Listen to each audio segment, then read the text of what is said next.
E aí, beleza? Quem fala aqui é o Renan, você está no canal Broken Games. Vamos dar continuidade aqui àquela minha proposta de trazer alguns conteúdos de Gwent voltado para o Gwent, o jogo de cartas lendário, ou do Legendary Card Game, que não é uma releitura, mas traz o Gwent basicamente um para um de como a gente conhece ele dentro do The Witcher 3, né? Se vocês estão vendo esse vídeo aqui pela primeira vez, eu recomendo que vocês vejam o vídeo anterior. Ficou um pouquinho longo ali, quase meia hora, porque eu tentei fazer uma abordagem prática, um guia meio prático de regras, junto com um pouco de estratégia, detalhando um pouco o que é cada facção. E esse vídeo aqui a gente vai explorar um pouco mais das habilidades, né, que a gente tem nas cartas. Porque eu comentei uma coisa no vídeo anterior, só retomando alguns tópicos que vão ser importantes, é que na anatomia da carta, a gente vai ter uma barra na esquerda, que o primeiro ícone vai indicar qual fileira a carta vai, se é a fileira corpo a corpo, fileira de longa distância ou fileira de cerco. E eu falei assim, olha, fora esse ícone, eu não vou comentar porque aqui são as habilidades. Então, nesse vídeo, vamos entrar em mais detalhes dessas habilidades, como elas são aplicadas e o que diferencia uma das outras, porque tem duas que eu acho especificamente pode trazer um pouquinho de confusão na hora de aplicar. E se eu explicar errado aqui alguma coisa, por favor me corrija nos comentários. Tem uma coisa em outra ali que, a hora que você vê o significado dela, como ela é aplicada, pode trazer realmente uma certa dúvida, mas de forma geral os ícones são extremamente intuitivos. E já deixando aqui um aviso que esse vídeo ainda não vou tratar dos modos de jogo, porque os modos de jogo você tem que basicamente saber o conceito do card game, as regras do que você pode ou não fazer, e ali a gente expande para algumas regras estendidas que vai trazer, por exemplo, um modo torneio, um modo avançado de construção de baralho, modo de solo, modo multijogador, modo 2 contra 2 tal. Então, é uma coisa que eu quero explorar um pouquinho mais para frente aqui com vocês, beleza? Então aqui vamos falar sobre as habilidades. E antes disso, logicamente, vamos retomar um outro ponto que é importante, que são as habilidades relacionadas com cada uma das facções. Lembrando, nós temos Reinos do Norte, Monstros, Nilfgaard, Scoia'tael e Skellige. E Reinos do Norte, você vai comprar uma carta depois de vencer um round. Isso para qualquer líder que você estiver utilizando e vale para todas as facções, tá? Então, no caso de Reinos do Norte, você venceu a primeira rodada ou venceu a segunda, você vai comprar uma carta e repor sua mão. Monstros, você fez aquele spam de monstros gigantesco, você vai fazer o quê? Você vai tirar os heróis, embaralhar as unidades comuns que você tem em jogo, sortear uma, né, embaralhar elas, pegar uma carta aleatória e manter ela no campo na sua respectiva fileira. Nilfgaard, você vai vencer no empate, o que normalmente acaba quebrando um cristalzinho de cada jogador e mais um round para decidir. Nilfgaard vence. Scoia'tael, ele vai definir quem começa o primeiro turno. É um ponto que deixaram uma pergunta bem legal no vídeo anterior. E eu pretendo explorar esse ponto também futuramente, porque entra numa parte mais estratégica do que de mecânicas em si. Mas já trazendo um pouco de informação para cá, depende muito da mão que você tá na hora ali, né? Não tanto da facção. Claro, a habilidade pode influenciar, mas vai depender muito da sua mão. Se você tiver com uma mão bem horrorosa, não vai adiantar muito você falar assim, não, minha facção tá assim, então vou ir primeiro ou deixa ele. Não, primeiro você tem que polir sua mão, fazer os 2 mulligans, e aí você vê o que te favorece mais a partir do que você tem. E por fim, né, a facção de Skellige, que a gente vai, no final do jogo, tirar os heróis do nossa pilha de descarte. No caso, no final do jogo, não, desculpa. Na terceira rodada, a gente vai tirar os heróis da pilha de descarte e vai colocar, embaralhar essas outras cartas que não são heróis e utilizar 2 cartas que já foram utilizadas anteriormente na partida. Então essas são as habilidades e agora as habilidades de cada facção do jogo, né? E agora nós vamos para as habilidades das cartas. As habilidades das cartas, elas são divididas aí basicamente em 2 cartas para cada jogador, em que nós temos uma que é comum para todas as facções e uma que acaba sendo mais específica. A questão da divisão que eu fiz aqui no vídeo nós teremos alguns slides por exemplo, tratando efeitos gerais de campo, que são simbolizados por esses ícones do verso dele.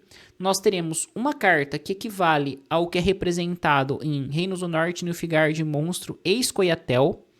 Cada um deles acaba tendo as mesmas habilidades. E em outros 2 slides para a gente falar somente das habilidades de Skellig. Porque Skellig, pela forma com que a facção funciona, ela vai ter uma outra dinâmica, beleza? Então, ok. Vamos lá, primeira coisa aqui que a gente vê é a corneta do comandante, ela vai ser alocada naquela parte lateral que eu comentei no vídeo anterior, e ela vai duplicar a fileira, né? E quando duplicar a força das unidades, então supondo que eu tenho na minha fileira corpo a corpo e longa distância unidades, na minha primeira fileira eu tenho 2 unidades de 4 pontos, na minha de longa distância eu tenho uma unidade de 2 pontos. Se eu chegar e usar a corneta do comandante na fileira de cima, cada unidade minha vai valer 8 pontos. Eu dupliquei o poder de cada unidade. No caso aqui a gente vai ver, se tiver algum clima em alguma fileira com corneta, a corneta ela permanece em jogo até o final do round. Então não importa se a sua carta foi para 1 de base. A corneta vai multiplicar a base dela no momento. Então você vai transformar a base dela para 2. Se você tirar o clima da fileira, a carta volta com a base dela multiplicada por 2. Então, no caso, no exemplo, 2 cartas de 4 pontos, elas vão para 8. Tomou um clima na fileira, elas desceriam sua base para 1, mas multiplicado por 2 vão para 2. Então, as duas somadas vale 4. E se eu remover o clima, elas voltam para 4 base multiplicado por 2, cada uma vale 8, totalizando 16. Em suma, isso. Aí nós temos o Escort. Essa carta ela é uma carta especial, mas algumas cartas também têm esse símbolo de Escort. E o que ela faz? Ela vai pegar, você vai mandar para a pilha de descarte as unidades de valor mais alto, excluindo o herói de todo o campo de batalha. E depois vai remover a carta mesmo, né? E aqui já deixa discriminado que ela aborda os 2 jogadores ao mesmo tempo. Então é uma carta que não só a especial de Escort, mas as cartas que usam Escort têm que ser utilizadas com certo cuidado. Porque às vezes você vê o oponente ali com uma carta de 20 pontos em campo, normal, que não é herói, porque heróis não são afetados por nenhuma habilidade, basicamente. Você pensa assim, putz, agora eu destruo aquela carta de 20 pontos. Só que você tem uma de 30. Então você usa o Escort, você tira a sua de 30. E se você tiver uma de 20, igual do seu oponente, as duas são mortas. Então o Escort ele pode ser bastante vantajoso ou nem tanto. Só que aí vai na questão de direcionamento de jogo que você coloca, né? Se você tem o Escort na mão, então às vezes você vai maneirar um pouco ali a sua gameplay, você vai jogar um pouquinho mais baixo, vai deixar o oponente subir um pouco o nível da jogada dele para buffar e aí você jogar. Então, por exemplo, você tá jogando contra monstros, o cara fez um grupo de vampiros ali, puxou do deck, puxou da mão e tá tudo 5.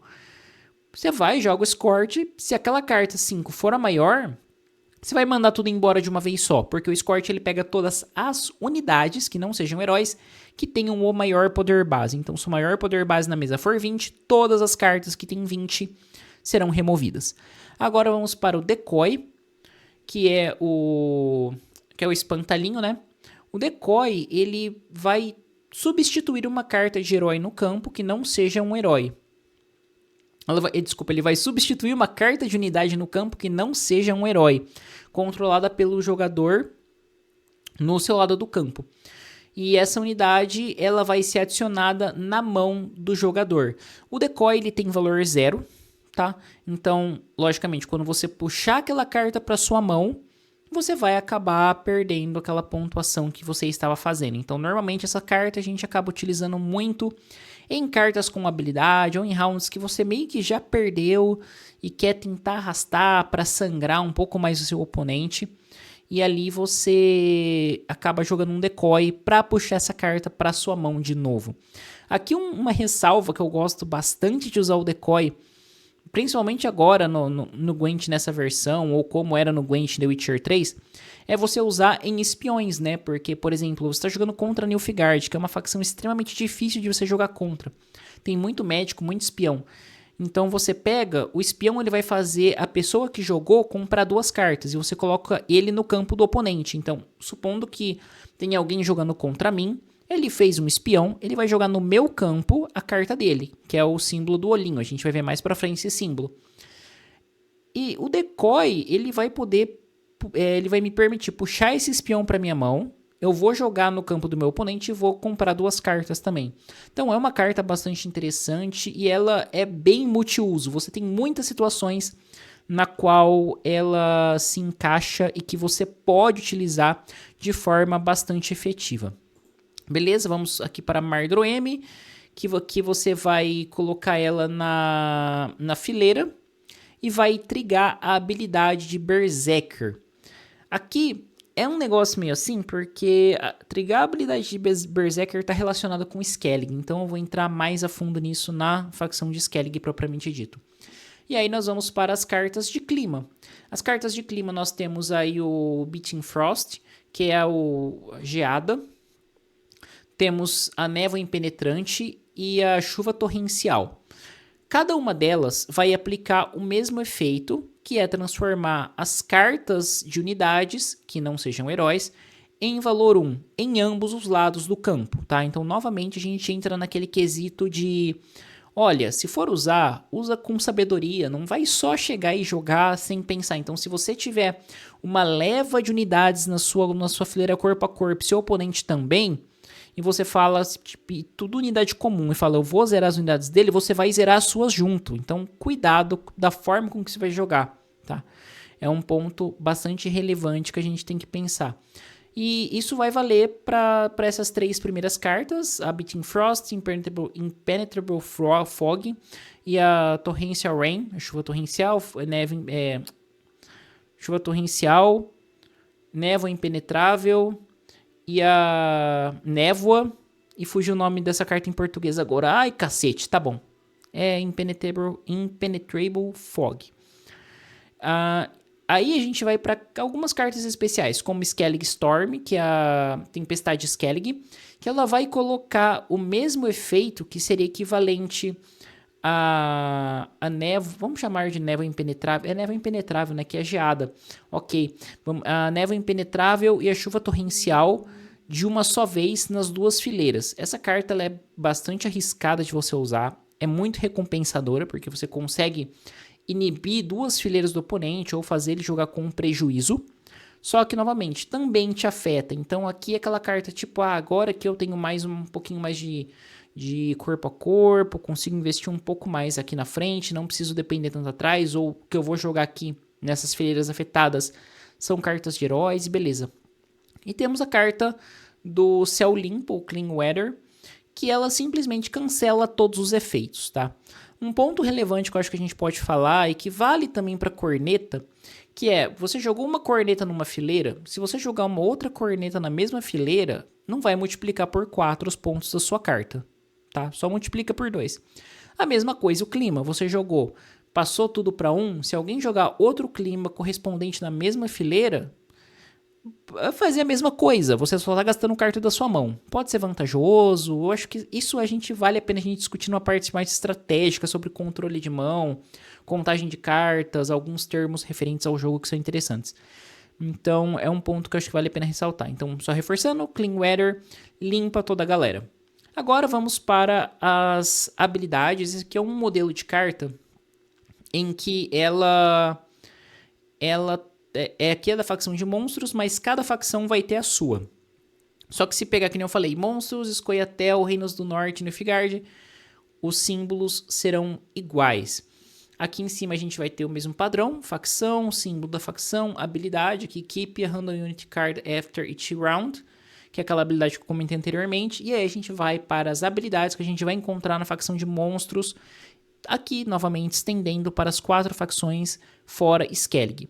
A gente tem o Muster. O Muster a gente vai pegar todas as cartas que ela indicar e colocar no campo juntamente.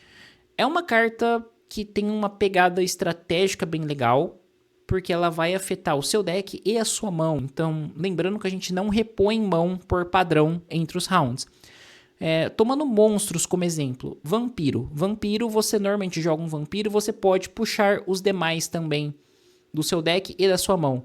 Então, se você começou o jogo e você tem 4 vampiros na sua mão e um no seu deck, quando você jogar um vampiro, tenha consciência de que você vai estar jogando 4 cartas da sua mão ao mesmo tempo. Por isso a importância do mulligan, que eu falei anteriormente, de você poder trocar. Então, putz, quantos vampiros eu preciso para ter um jogo legal? Eu sei que eu não vou comprar cartas de round para round. Então, eu posso só manter uma cópia de vampiro na minha mão e tentar jogar as outras pro baralho. Entendeu? Aí você consegue fazer uma jogada da hora. E assim, eu acho que é isso basicamente. Tem outro exemplo de Skellig também que é bem legal, que é das escudeiras Drummond, em que você tem as séries. A séries, ela é um herói, só que quando você joga ela em campo, ela tem essa habilidade de Muster, que você pega todas as cartas de escudeira Drummond do seu deck. E as cartas de escudeira Drummond tem um outro símbolo que eu vou falar lá pra frente. Então, se você tá com umas séries na mão e uma escudeira Drummond, muitas vezes não vai valer a pena você segurar essa outra escudeira Drummond, porque você sabe que você vai puxar o do baralho. Então você, vamos falar assim, se fosse falar do Gwent The Witcher Card Game, eu falaria que é uma carta que ajuda você a afinar o seu deck e chegar nas cartas que você quer. Quando a gente combina Muster com o Spike, eu vou falar na sequência, a gente entra em jogadas muito interessantes. Mas esse é o core dessa habilidade, é você trazer cartas do seu deck para a fileira. Então aqui, find all specific cards in the hand and deck and play them immediately. Then shuffle the deck. Então, o que vai acontecer é, você vai pegar todas as cartas especificadas do seu deck da sua mão, então aqui você tem que ter aquele cuidado para não reduzir a sua mão e se prejudicar também, tendo que muitas vezes terminar um round um pouco mais cedo. Aí você vai para a habilidade de Spy, que você vai jogar no campo do oponente e vai realizar uma habilidade, normalmente comprar 2 cartas. A questão é, a maioria dos espiões, eles vão ter habilidade 0. Alguns vão ter poder 0, e alguns vão ter poder 5, poder 7, poder 9, principalmente os de Nilfgaard. O que vai acontecer é que você pode achar besteira às vezes jogar um espião 9 no campo do oponente e somar com o ponto dele. Só que é uma troca, né? Porque ao mesmo tempo que você tá dando 9 pontos para ele, você tá comprando 2 cartas a mais que muitas vezes ele não vai ter acesso se não reutilizar o espião ou se não tiver como jogar. Então, é uma carta realmente muito legal, carta de espião. E depois, quando a gente for ver os modos de jogo, a gente vê que no modo padrão, ele não tem muito limite de você usar, tanto espião como médico. Já no modo avançado, no modo torneio, ele vai limitar o uso de espião para tornar essas cartas menos comuns e realmente mais estratégicas dentro do deck. Por isso eu particularmente gosto do modo avançado do jogo. Eu acho que o padrão ele é legal, ele é extremamente divertido, só que ele acaba ficando OP dependendo como você monta o deck, né? Então, já que é OP, você tem acesso a todas as cartas, é de boa ser OP, não tem problema. Mas para ter um jogo mais competitivo, você limitar com as regras do avançado fica muito da hora. Agora vamos para agilidade, que é quando a unidade pode ser jogada em ambas as fileiras no campo, né? Então são unidades que vai poder ser jogada, por exemplo, como ele cita aqui, na fileira de combate e na fileira de longa distância. A importância disso? Se tiver um clima, você tem uma carta com agilidade, você pode jogar na fileira que não tem clima, você não perde o valor dela. Então é importante e tem essa jogadinha estratégica de você evitar climas caso você não consiga defender ou caso você não queira. Aí nós vamos para o médico, que é uma carta que... As cartas com médico, quando você vai jogar ela no seu campo, na fileira adequada, assim como todas as outras, só que ela vai puxar uma carta da sua pilha de descarte, excluindo heróis. E você vai pegar essa carta que você pegou da pilha de descarte e vai rejogá-la em campo imediatamente, tá? Eu falei do decoy, que é aquela habilidadezinha de espantalho, e você vai pegar para mão uma carta do campo. Aqui você vai pegar uma carta do descarte e colocá-la imediatamente no campo. É muito legal, porque pelo menos no Gwent do The Witcher 3, eu lembro que às vezes você tinha 2 médicos, por exemplo, você já usou um, você começa a trazer combos, né, pro seu deck, que é colocar um médico, puxar outro médico e puxar uma outra carta que vai trazer tal carta do deck. Então você vai, a partir de uma carta, desencadeando combos que você vai construindo durante o jogo. Mas é uma carta muito importante e te permite fazer muita pontuação ou reutilizar habilidades que você queira, dependendo contra a facção que você está competindo. No verso da carta, a gente vai ter essas outras habilidades, que é a habilidade de Summon, Tiny Bound, Morale Boost, né? Boost de moralidade. Esse outro Escort, que é um que eu queria comentar, e a Corneta do Comandante. Vamos começar pelo Summon, que a gente tem algumas cartas que tem esse símbolozinho aqui. Skellig tem uma e todos os decks tem a vaca, que vai trazer o demônio depois. Que quando essa carta for descartada do campo de batalha, em qualquer instância, incluindo o final do round, ela é reposta com a correspondente do side deck. Side deck é um conceito que a gente vai ter aqui, que também vai afetar Skellig e as cartas de Summon aqui no caso, que você vai ter um conjunto de cartas que serão cartas transformadas. Então, aqui no caso, você tem a vaca, por exemplo. A vaca é uma carta de 3. Quando essa carta é destruída ou ela é jogada na pilha de descarte, mesmo que seja na troca de turno, você vai pegar a carta de demônio que está no seu side e vai colocar. São cartas que não são embaralhadas e usadas somente quando uma carta do seu deck pedir, tá? Então, essa é a habilidade de Summon. E já deixando claro, sim, se você tá de um round para o outro, a sua carta foi descartada, a carta que entrar, ela vai contar para o próximo round. Aí nós temos aqui o Tiny Bound, que ela vai multiplicar a força da unidade pelo número de cópias aliadas com o mesmo nome. Isso acontece com, acho que se não me engano, listras azuis, tem as escudeiras Drummond que eu citei, também acontece isso, se não me falha a memória, e outras cartas, mas de forma geral, o que acontece? Você vai ter ali, vamos falar, listras azuis.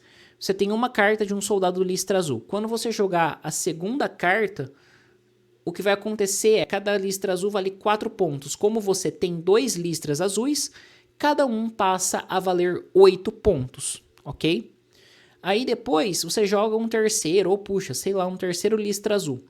Você tem 3 agora, então cada listra azul vai valer o poder dele vezes 3, que você vai multiplicar a força da unidade pelo número de cópias com o mesmo nome. Então, de 4 cartas que gerariam 12... De 3 cartas, desculpa, que gerariam 12 pontos, você vai estar fazendo 36. Isso é muito alto. É muito, muito alto e muito bom. Tem os poréns, porque o Escort pode tacar fogo em tudo, porque essas cartas elas são unidades comuns, não são heróis. Então, é uma jogada que, novamente, você tem que ver quando fazer, mas é uma jogada muito forte as cartas que tem esse Tiny Bound. Aí nós vamos para o boost de moralidade, em que é bem simples esse efeito. Você vai jogar na fileira e todas as outras unidades, excluindo a carta que tem essa habilidade, vai receber mais 1 de força. Aqui a gente não está excluindo heróis pela habilidade, mas como normalmente heróis não são contabilizados para efeitos, eu também costumo não contabilizar. Então, supondo, nós temos ali 3 unidades comuns com 1 pontinho cada uma. Joguei essa minha carta que tem o boost de moralidade, as outras cartas vão ganhar mais 1, então eu tenho mais 3 pontos, que seria equivalente mais 1 para cada carta que eu falei anteriormente, mais o valor da que eu acabei de colocar. Agora vamos para... Eu vou deixar Escort para o final, porque é um dos mais chatinhos para mim falar e que deixa mais dubiedade. Aqui temos a Corneta do Comandante, em que ela vai vai duplicar a força na fileira, a não ser que já haja outra Corneta do Comandante. Então, assim, como eu falei para vocês, a Corneta do Comandante ela vai entrar naquele espaço. Então, você pode ter a carta da Corneta do Comandante, que você vai jogar naquela fileira, ou ter cartas que tenham esse símbolo. Cartas com esse símbolo, quando ela entrar, ela vai colocar como se aquele espaço fosse ocupado por uma corneta, tá? Então, novamente, você não pode ter 2 cornetas na mesma fileira ativando ao mesmo tempo. Você pode ter uma corneta e um boost de moralidade? Pode, mas 2 cornetas não. Aí vamos para o Escort. O Escort, se a gente pegar a definição dele aqui, né? Deixa eu voltar um pouco aqui.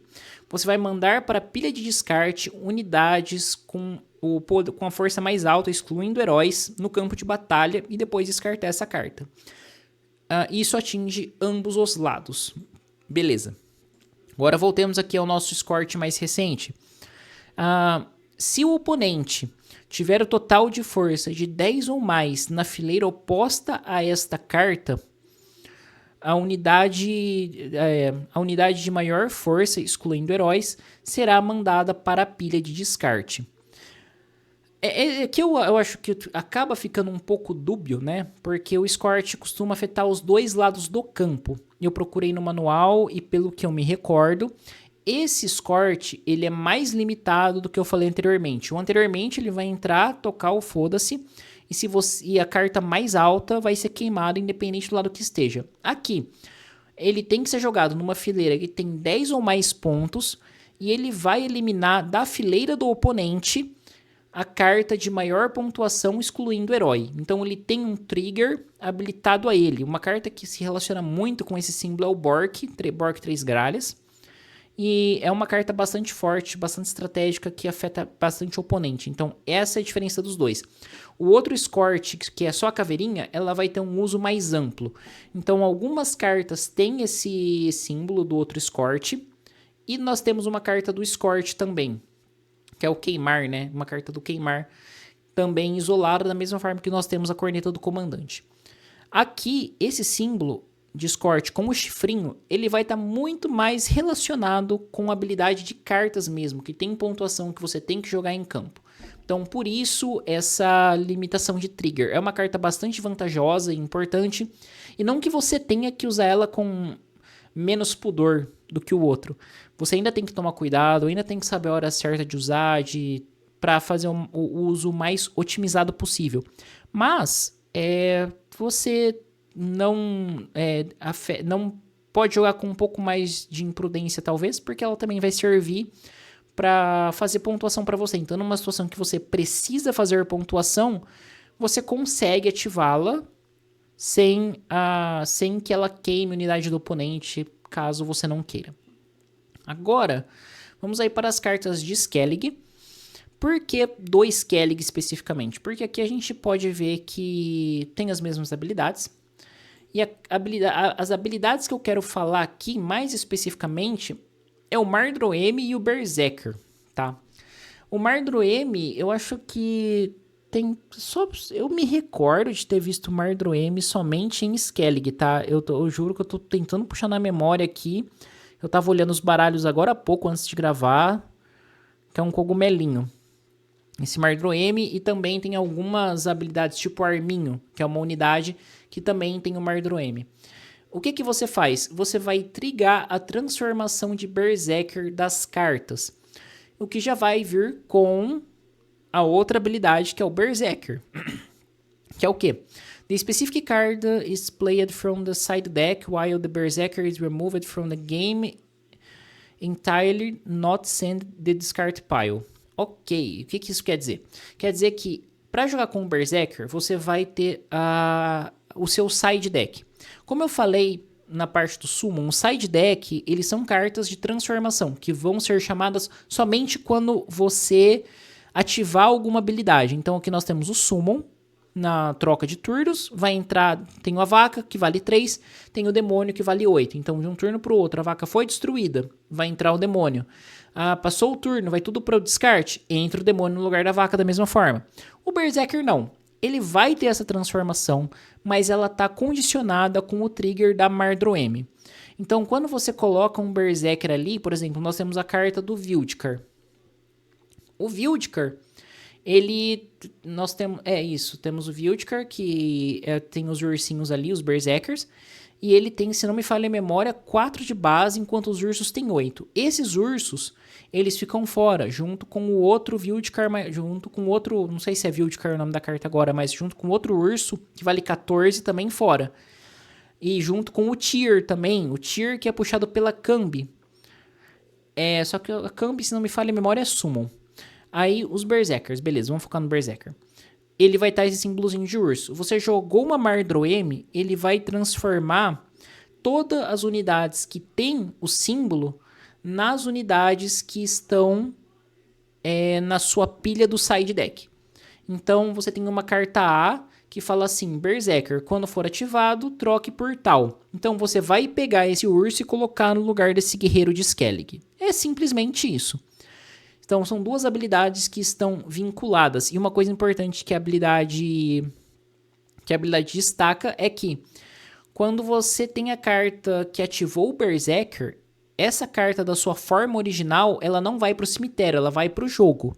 É como se o urso agora é ele transformado. Então, se você for trazer alguma carta para o jogo, você vai trazer o urso de volta numa terceira rodada, por exemplo. Então, é basicamente isso que tem o diferencial da classe da facção de Skellig. E na CCXP eu joguei o torneio com o Skellig e joguei muito com essa habilidade. E foi muito legal, porque ela é uma habilidade que ela surpreende bastante, porque a gente consegue arriscar, a gente consegue fazer mais ponto a partir da transformação. O deck básico de Skellig, ele não dá um suporte legal com espiões, só que ele dá um suporte muito da hora com os Berserkers, que então ali você consegue ganhar uma rodada, tentar uma segunda, e fui pra terceira, você já conseguiu transformar uma galerinha? Pô, embaralha a sua pilha de descarte, tira os heróis e mete duas cartas que tava lá. Então, normalmente, como você vai usar muitos ursos, é muito comum que no final, mesmo que com uma desvantagem de mão, você traga uma pontuação bacana com a utilização do Berserker e também com a utilização do Summon no caso da Vaca e da Cambi. Mas bom, gente, eu vou ficando por aqui com o vídeo, eu acho que eu até me estendi demais, eu me empolgo um pouco quando eu vou falar desses assuntos e vou guardar alguns tópicos aqui pra gente tratar em vídeos separados, exclusivos. Eu queria muito já trazer, por exemplo, como lidar com Summon, como lidar com Berserker, importância do Mulligan, matches favoráveis, decks iniciais, e eu vou trazer isso para cada facção meio isoladamente, para a gente conseguir destrinchar isso de uma forma competente. São tópicos pequenos, mas que se a gente começar a destrinchar, rende um papo muito legal, porque a gente vai masterizando aos poucos, e isso vai ser importante para a pessoa que já joga ou que está entrando agora e pegar toda a complexidade do jogo e entender que, putz, eu posso fazer tal jogada assim assado, já que o Gwent ele não é um jogo de ataque e defesa que nem outros card games, né? Ele é um jogo que vai envolver muito mais uma contagem de pontos e controle de mão. Então são dois elementos que a gente tem que ter muito fixo quando for jogar. Contagem de pontos, vantagem de mão e principalmente, eu já falei isso muito nos vídeos meus de Gwent aqui no canal, é você pensar até quando eu arrisco nesse round, sabe?